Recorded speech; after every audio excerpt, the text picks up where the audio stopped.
समझ नहीं आ रहा अपने सैलरी इंक्रीमेंट का क्या करूं। बेटा इतना क्या सोच रहा है? अपने म्यूचुअल फंड्स के एसआईपी का टॉप अप करा ले। This is the right time. क्या? समझ में नहीं आया। बेटा इतना क्या सोच रहा है? अपने म्यूचुअल फंड्स का एसआईपी टॉपअप करा ले। This is the right time. अब समझा।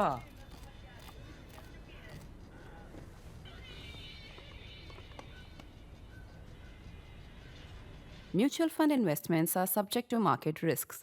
Read all scheme related documents carefully. Since the morning, the headlines have been about Ranya Rao, the Kannada film actor, who was caught allegedly smuggling almost 15 kilos of gold on her person, wearing it in sort of in an unobtrusive manner, but also concealing gold bars on her body. It's a lot of gold for one person to be carrying, knowing that at some point at airports a person has to go through metal detectors. How she did it, I don't know. Somebody will ask her, I'm sure. She's in 14-day judicial custody. She's also from a well-connected family. Her stepfather is one of the DGPs of Karnataka police. So 15 kilos or 14.8 kilos of gold on one person. Now, there are risks for doing this. So why are people smuggling? We are not going into this particular story, Ranya Rao's story. This has given all TV channels the opportunity to run many glamorous pictures of hers. You will see a couple on your screen also, because that's how those are the pictures we have of her. But the story is not about her. The story has multiple questions, and that's where the clutter comes in. One, why do people smuggle gold? Because it's a risky thing to do. Is it worth the risk? So second, what makes it worth the risk? Third, the risk will be worthwhile if there is arbitrage, which means if you can buy gold cheap and sell at a much higher price in India and make that additional money, that's arbitrage. If so, where does that arbitrage come from? Because gold is an international commodity. You can just Google, say, tell me gold price today. It will be about the same across the world. So what arbitrage do you get? What benefit do you get bringing gold from someplace and risking a jail sentence, humiliation of being in custody, being asked rough questions? You have pictures and stories running about her all the time on the news media. What makes it worthwhile? That leads us into a second point. That is, how come it's only in the course of the last 7-8 years that we've started seeing these stories of big gold seizures? Because it seems like if somebody was born, say in 1985, until the person was about 30 years old, the person would not have known any gold smuggling now. The person would have known of gold smuggling only in the movies of the past. Some Amitabh Bachchan movies, some movies based in the Mumbai underworld, the dons, dhaws coming in with boxes containing these bars of gold, what used to be called biscuits of gold. But that vanished for the generation, say the millennials. The millennials did not know anything about gold smuggling in their own lives, except the movies, in their own lives until they were about 30. So how did that happen, and how did it come back? So India until 1999 was a gold smuggler's paradise, because Indian state, the Indian establishment, Indian politicians, Indian bureaucracy, Indian enforcement agencies, they've had a very interesting, fraught, but also profitable in different ways, very lucrative relationship with gold. I will take you through some of that story as we go along. However, the reason gold smuggling, the reason anybody born in 1985 would not have seen these headlines of gold smuggling until they turned 30, if not 35, is because gold smuggling had pretty much stopped in that period. So what happened that gold smuggling stopped in that period, and what has brought it back? That is the main bit of clutter in today's episode. So I will take you back to 12th March 1992. I cannot forget the date. It was easy for me to Google and tell you. It's not as if I remember this date by heart. I remember this date by association. Most things in our lives we remember by association. This happened to me on the day that happened, right? And there might be a fixed date or time to the day that happened. So this happened to me was a conversation with Dawood Ibrahim on the phone. Dawood Ibrahim was then controlling bulk of the gold smuggled into India. This was March 12, 1992. How do I know? It was that day. I told you something else was happening. That was happening somewhere. I will tell you what was happening somewhere. Now, this is when Dr. Manmohan Singh opened the import of gold into India. He basically said that any Indian citizen or any NRI coming into India could bring up to 5 kilos of gold. Up to 5 kilos of gold at the payment of duty, which was like 450 rupees per gram. So roughly, if the price of gold was about 4,500 for 10 grams at that point, because gold price varies every day, so I have to use ballpark figures, then it was like 10%. So you could pay that much and bring in gold, no problem. You had to have evidence that you paid for it through legitimate means, right? Indians could not take that much money out, so maybe your uncle gave you that money, or if you were an NRI, you had that money available to you. But you could bring that gold in. Once you opened up gold at a very nominal duty, the business of gold smuggling stopped. The business of gold smuggling stopped because the arbitrage stopped. Until then, no Indian could import any gold at all. It was in that situation. In fact, Government of India also did not allow legitimate gold import for jewelers, etc. India was a gold-starved country, legally gold-starved country. But because it was legally gold-starved, the legend of Dawood Ibrahim, Karim Lala, Arun Gawli, Haji Mastan, all of the Bombay underworld was built not on narcotics or guns. They were not doing drug running or gun running. They were doing gold running, which was so profitable and so safe. Plus, it seemed virtuous. Many of those gangsters who I have known, in fact, Arun Gawli has featured on a full episode of Walk the Talk. Dawood Ibrahim, I have met once physically and spoken with him on the phone on this day. They all said, look, gold, we don't feel anything immoral about bringing in gold. Your government was wrong in banning the import of gold. Where we are located, say in Dubai, trading in gold is perfectly legal. It is not smuggling. So this is when Dr. Manmohan Singh brings about this big reform, and the smuggling of gold in India becomes no longer worthwhile, because why would you smuggle gold into India if the price is almost about the same as the price overseas? That is when, through my colleague then, Sheila Bhatt, who had just joined us in India Today as the editor of the Gujarati edition of India Today, I got a call through to Dawood Ibrahim in Dubai. And I said, Dawood bhai, he was very respectful on the phone. I said, Dawood bhai, अभी आपका क्या होगा? अभी तो आपका सारा smuggling का business बंद हो गया. तो ऐसा देखो भाई, ऐसे है, जिसको आप स्मगलिंग कहते हो ना, वो स्मगलिंग नहीं है. तो आपके इंडिया में स्मगलिंग है क्योंकि आपने उसको इलीगल किया. जहां मैं रहता हूं यहाँ स्मगलिंग नहीं है, यहाँ व्यापार है. और मैं बहुत खुश हूँ. I am very happy. So let me translate it because I know that we have viewers all over India. He said that, look, don't say that I was smuggling gold. I wasn't smuggling. You call it smuggling in India because you banned the import of gold. Where I sit, that's Dubai. This is trading. This is business. I can sell gold. I can transport gold. It's perfectly legal here. That said, he said, I am very happy. मैं बहुत खुश हूँ भाई साहब कि भारत ने, India ने ये रिफॉर्म किया, ये सुधार किया. मेरे को बहुत खुशी है. I am very happy that India has brought this reform because unnecessarily India had encouraged so much smuggling and illegal trade because they had put a ban on gold imports. I said, Dawood bhai, your own business has been ruined and you are happy. He said, this business goes, I will do something else, right? There will always be business to do, but I am, quote unquote, a patriotic Indian, quote unquote, right? This is much before Bombay Blast. So I'm reminding you that this is 92 March. Bombay Blast were in 1993, just about a year after this. So he said, I am very happy if my country does well. In fact, anytime there's a cricket match, I make a bet on India. And then he said, I woke up early this morning also. और New Zealand के साथ match हो रहा था. मैंने India के ऊपर ही शर्त लगाई. India were playing New Zealand. This was the Benson and Hedges World Cup of 1992. That's the reason. This is that was happening. I told you the reason I can fix the date of this conversation for you. 12th of March 1992. So he said, Subah mein utha, I woke up in the morning, I watched the match, I bet so much money in India, and wretched fellows lost to New Zealand. So remember, that was the match that India lost to New Zealand by 4 wickets and then could not qualify for the knockout stage.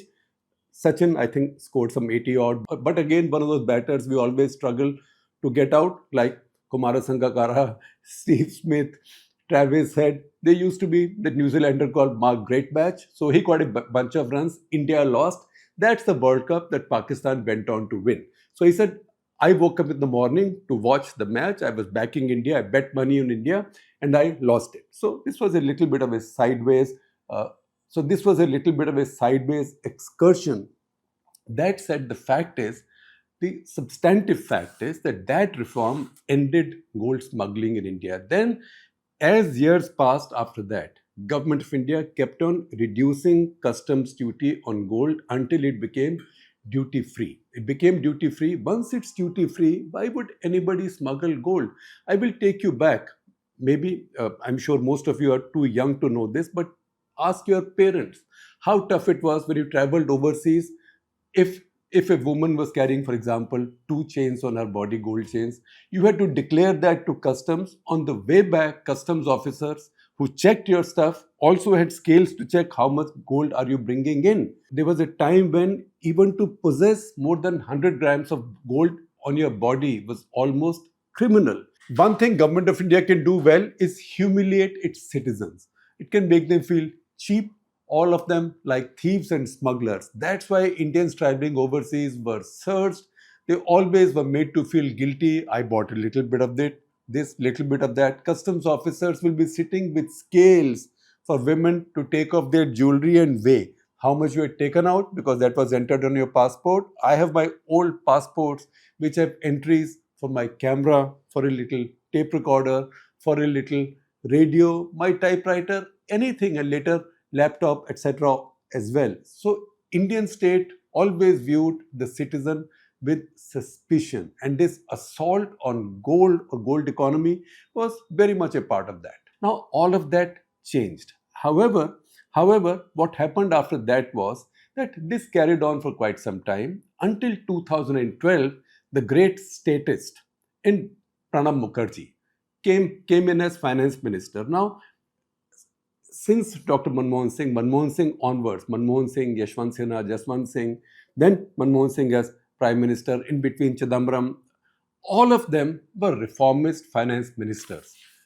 Pranab Mukherjee was a statist. So I'm sure somebody like Pranab Mukherjee would have said, what the hell is going on? Why are we allowing the import of so much gold so freely? Because this is affecting my current account deficit. Because gold at one point had become almost 20% of India's imports. In fact, definitely 20% of non-oil imports. And gold would be seen as non-virtuous, immoral. Why are people importing this gold and locking up India's wealth and India's resources? This should go into banks. They should go into stocks and shares, into bonds, so it gets plowed back in the economy in a productive way. That is the Sarkari moralistic view of gold. But can you put a commodity to the test of morality, and that to a commodity like gold? It did not work. So in 2012, Pranab Mukherjee brought back duty on gold, because at that point it looked like the rupee was under pressure. Current account deficit was rising. So he thought by putting some duty, he'll discourage the import of gold. So he put 2% once and 2% yet again in the first few months of 2012. By June 2012, he had ceased to be finance minister. He went on to become President of India. So he started this process, which his successors then carried on with. So 2% on 16th of January 2012, doubled to 4% on 16th of March 2012. Again, the idea was to discourage gold imports. So the pressure on the rupee will be released, and also India's current account deficit will be controlled. However, when people see your currency weakening, they see inflation going up, they see crisis in the market, stock markets are not going up. What do? They rush for what looks like a safe hedge. and there is no hedge in the world safer than gold. That's why we've lately seen, particularly since the return of Trump to power, a great rush for gold across the world. In fact, we featured that in a CTC episode just a couple of weeks back. I will share a link again with you. The whole world is buying more gold. Gold prices are shooting up like this, like a hockey stick. And in fact, it's the central banks, including RBI in India, which has been buying gold. So gold is the ultimate hedge. So these measures were not going to deter gold imports. I'm not saying smuggling, gold imports. So what was 4% on 16th of March 2012 became 6% on 21st of Jan 2013. By this time, Chidambaram is back as finance minister. Yet there is no let-up in gold imports and there is pressure on the rupee and current account deficit. 5th of June, it again goes up by 2 percentage points, so comes to 8%. Within 3 months, 13th of August 2013, it's taken up to 10%, and then it stays about there until the BJP comes to power. In 2019, they up it to 12.88%. Now, it's a bit intricate because at some point, GST also gets put on gold trade. So that's about 3%. So that impact comes in. And at some point, the BJP also brings in Agriculture Infrastructure Development Cess, AIDC. That's about 5%. Then it's made 2.5%. This tamasha goes on with gold prices and taxes on gold all the time. So 10% in 2013. On 6th of July 2019, please see the graphic. It's on your screens. It's very easy. You can see the direction is mostly upwards. There have been some corrections here and there, but mostly upwards. And there's been one correction, big correction this last year, and I will tell you probably why. It goes to 12.88% on 6th July 2019. Next year comes down to 10.75%. That is Feb 21. The following year goes up to 15%, but add GST to that. So it almost comes to 16-17%, right? That's a lot of tax. What that does is that the tax itself provides arbitrage, which means if you buy, you don't have to buy a brick of gold or a bar of gold. If you bought just a gold coin, 5 gold coins or 10 gold coins, maybe each one at 10 grams, right? And you put them in your pocket and you came back in, you have change in your pocket. I don't think anybody will catch you for 100 grams or maybe 3 in one pocket. I'm not giving you ideas on how to do it. I'm saying even if you did just that, on 100 grams of gold, the difference of price between what you buy it for overseas and at the price at which you can sell it will be about 1,50,000, 1,60,000. So that is the arbitrage. If you bring in a kilo of gold, then it can be like 15-16 lakhs. If you bring in 15 kilos of gold, as this woman allegedly brought in, it will be more than 2 crores. That is the arbitrage that Government of India, with its flawed policies, because they kept on increasing tax, customs duty on gold, hoping that people will stop buying gold. But people did not stop buying gold. In fact, in spite of this, see this graphic, India's gold imports have not come down substantially.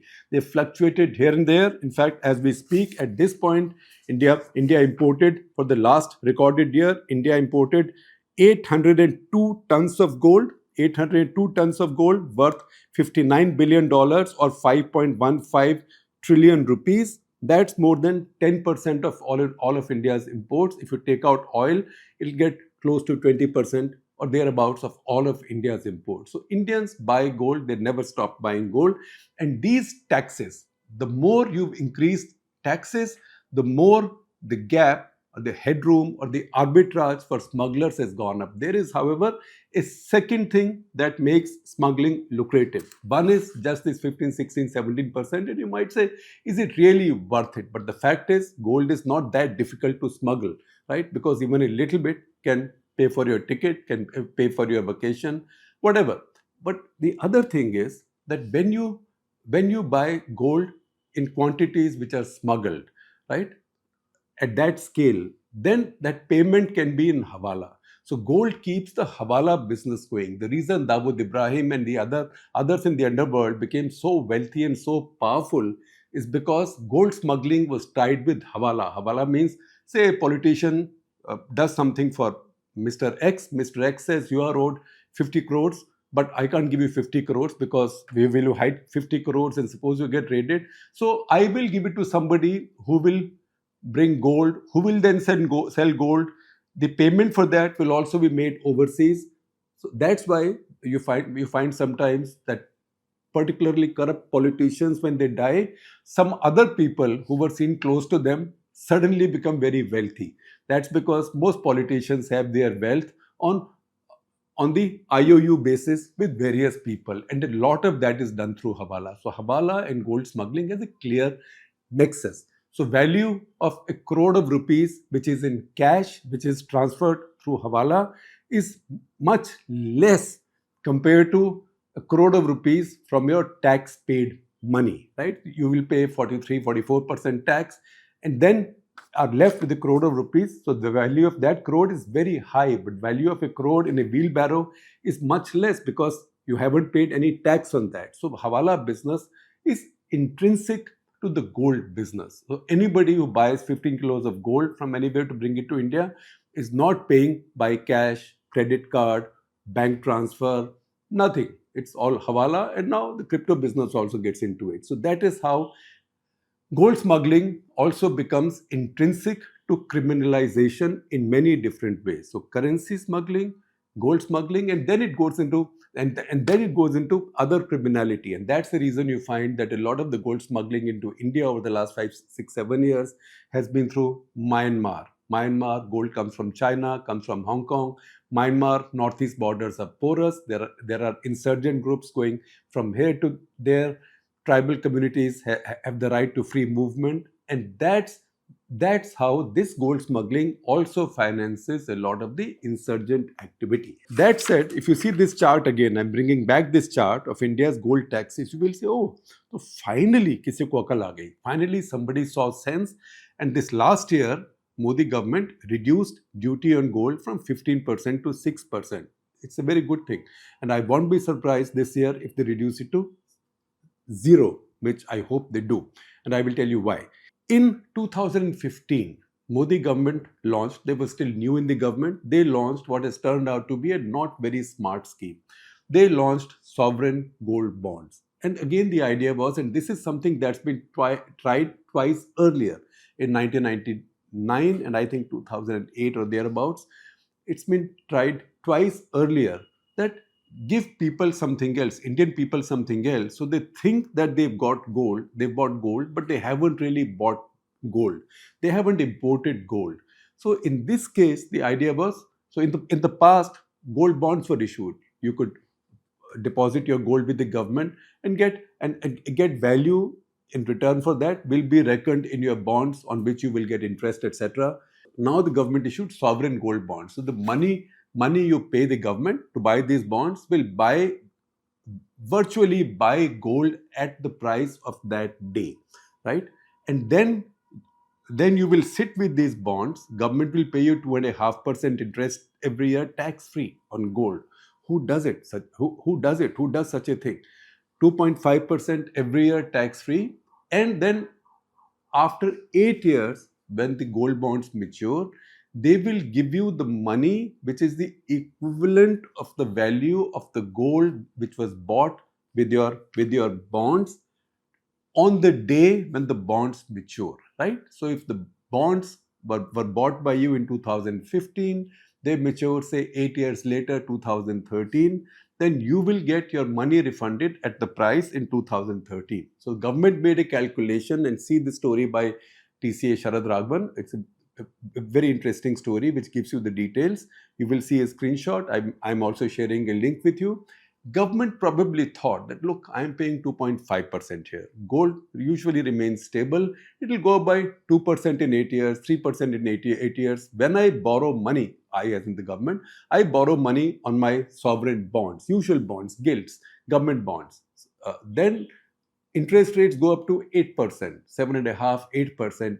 In this one, net, I'll be a gainer. Even if gold price goes up by 5% and I'm paying 2.5%, ultimately I'll be a gainer. However, nobody had calculated that gold prices will run up like this. Now gold prices have run up so much that the government is out of pocket on these bonds and they are in panic. They've stopped issuing fresh bonds. Not just that, they've also offered these bonds for premature encashment because they know that gold prices are going up. And by the time these bonds finish their entire tenure, the government might lose a lot of money. And then the CAG and the rest will come down on them like a ton of bricks. You can call it a ton of gold bars or whatever. So government has got very concerned. And it is possible, it's likely in fact, that is the reason this year gold duties were dropped from 15 to 6% because that narrows the gap between gold price in India and gold price internationally. Remember, government has not used your money to buy gold with this to hedge themselves. They haven't done that.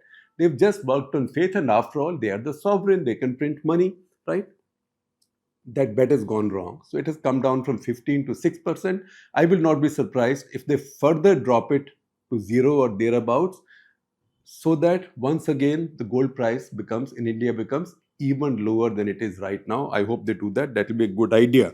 In any case, gold duties have not deterred people from importing gold. Now, I know a question that will arise and that you will ask me is that how come you are saying that there is a link between taxes, duties, and smuggling? So see this chart. This chart will tell you, and there was also a story done by Ananya Bhardwaj and Mayank Kumar, of which I am sharing links with you. Please see that. If you see this chart, you can see as the duty on gold goes up year after year, so does smuggling. How do we figure out how the smuggling's gone up? Who's saying this much gold got smuggled? Globally, it is widely accepted and understood that the amount of seizures of anything, it can be narcotics, heroin, cocaine, hash, anything, fentanyl in America now, that's much talked about, or gold or illegal weapons. The amount of seizures or the extent of seizures is directly proportional with the extent of smuggling, which means we used to think when we watched the movies in the past, when the good guy, the cop, helped along by the good hero, right, would go and capture a dhao, a small ship loaded with gold. Oh, fantastic. This means such a thing will finish smuggling. Doesn't happen like that. The more that is caught shows that more is being smuggled because only a certain percentage gets caught.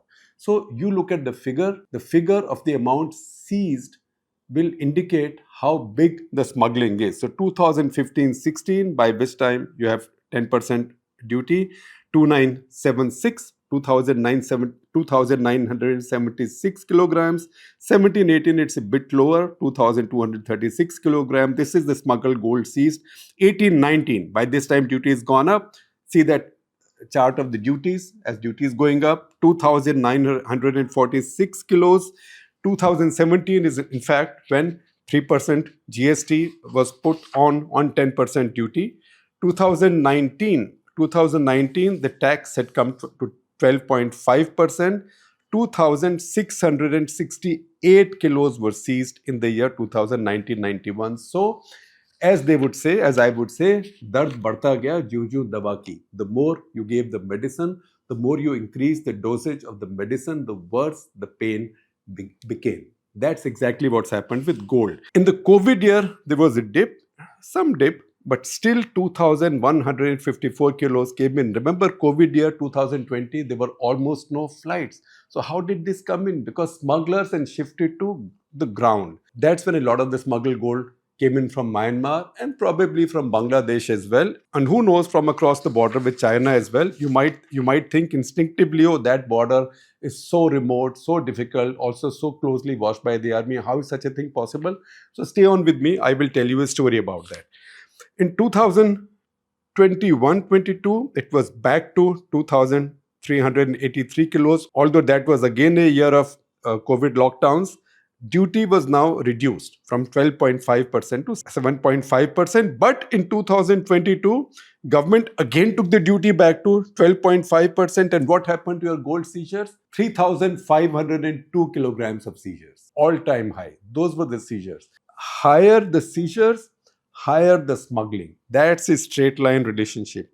2023, government cut the duty to 10%, but added, government gives you from one hand, takes from the other, usually what it takes from the other is more than what it gives you with one hand. So it cut duty to 10% from 12.5%, but increased the agriculture infrastructure development cess AIDC to 5% from 2.5%. This then became 15% duty. Jan 24 it was taken to 15% until the truth hit home about the looming threat of sovereign gold bonds, and global gold prices began to run up from 2024, early 2024. Look at this graphic. We've used it before with that earlier cut the clutter on gold prices.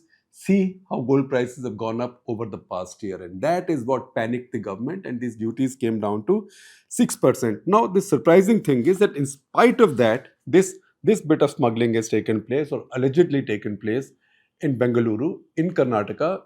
It's quite possible that these were earlier deals. It's also quite possible, in fact, could be likely that if this was smuggling, because everything is alleged, then this could be from money which has not particularly gone through tax-paid, somebody's tax-paid wealth or tax-paid resources. There has to be benefit which is worth the risk and the inconvenience.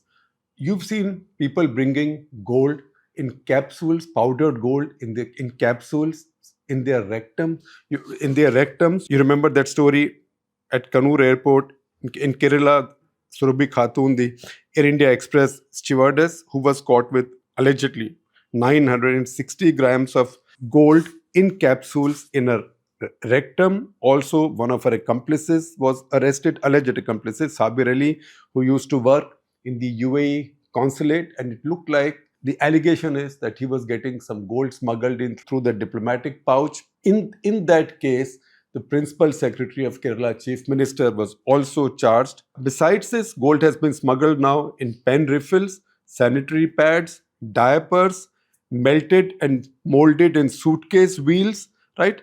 I told you about somebody carrying it in her rectum. In eastern Ladakh, with the two armies eyeball to eyeball, with each side having the equivalent of at least 10 regiments of armor, tanks and infantry fighting vehicles, armored vehicles on either side.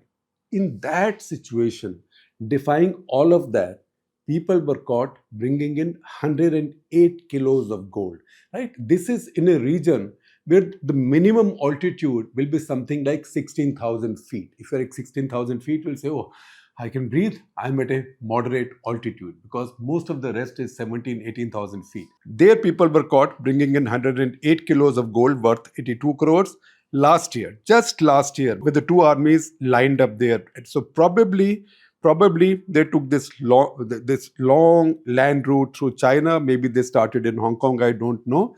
And Customs Authority, DRI, and DRI sources say, they've told Ananya Bhardwaj, that this has probably happened twice earlier as well. I'm only hoping now that 15% has come down to 6%. I hope this 6% will also go, so at least the return of this scourge of gold smuggling, which even Dawood Ibrahim had sort of philosophically said was a good thing on 12th of March 1992, that return will now be nipped, because gold smuggling is not worth anybody's while. It's not worth India's while, particularly because it does not discourage anybody from buying gold. Because I will now tell you, I told you earlier that Indian state, Indian politicians, Indian civil services, Indian enforcement agencies have had a fraught and lucrative relationship with gold. But it's also a relationship that's been disastrous, right? And I will tell you how disastrous and toxic it has been. So stay with me for about 2 minutes. In 1962, until 1962, Indian government had not paid so much attention to gold. 1962, the war with the Chinese took place. That's when so many of our moms went and gave their bangles in National Defense Fund, right?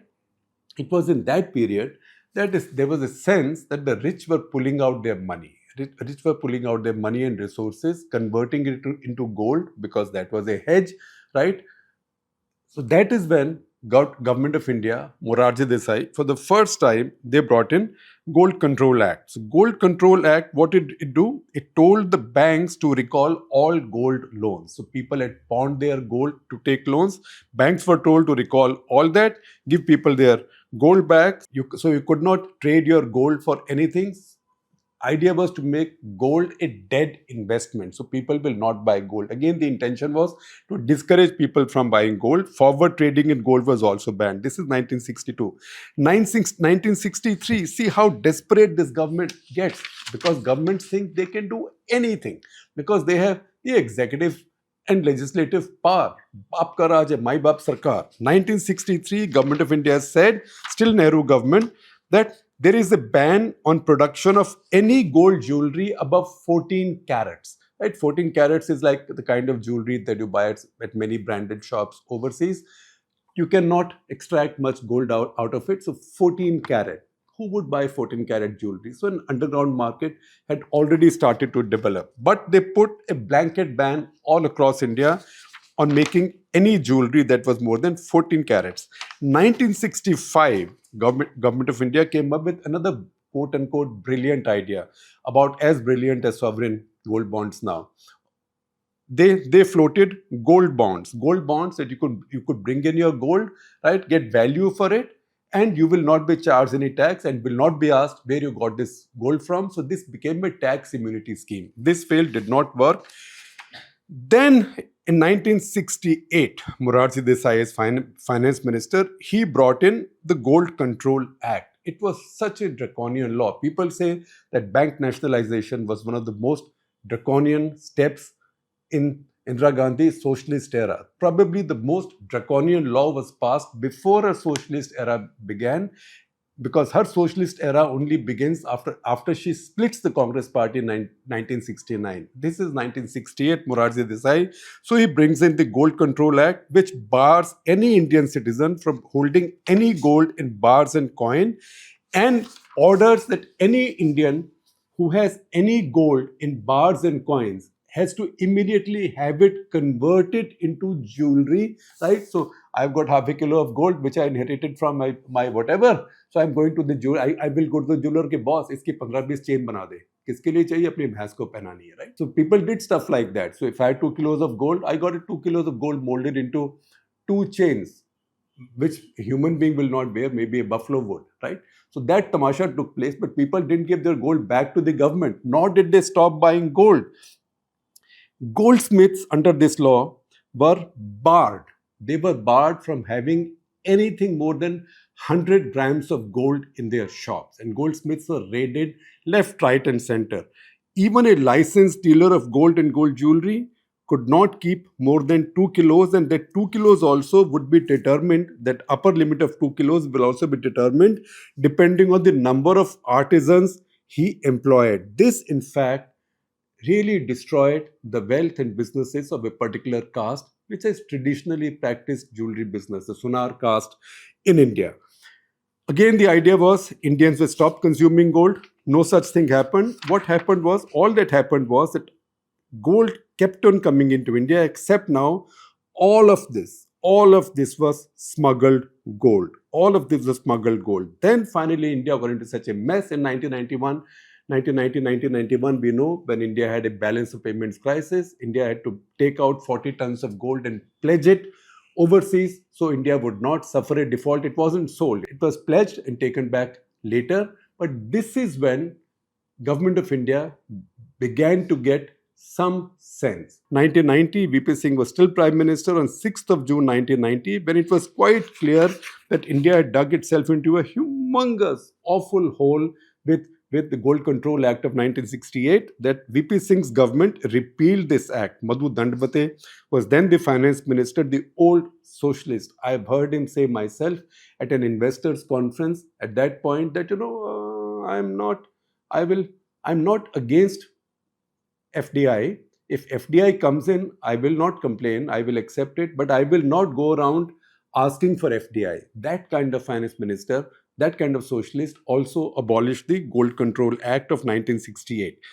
By 1991, we know the reform started, and 1991, India officially imported 110 tons of gold, so people of India could buy, and then we know gold imports were opened up and the big reform took place. So I thought it's important for us to understand that smuggling in India, gold smuggling in India, is directly related to state action in India. State action means the effort of the state to discourage people of India from buying gold. It's always failed. You've tried Sam, Dam, Dan, Ved, Danda, Vanda, everything. It has always failed. You even tried sovereign gold bonds. That has actually boomeranged on you. That's the reason I used strong adjectives to describe the Indian state's relationship with gold. And this significant gold smuggling case in Bangalore, I think, is a good opportunity for us to look at these policy blunders where we keep on digging such holes for ourselves.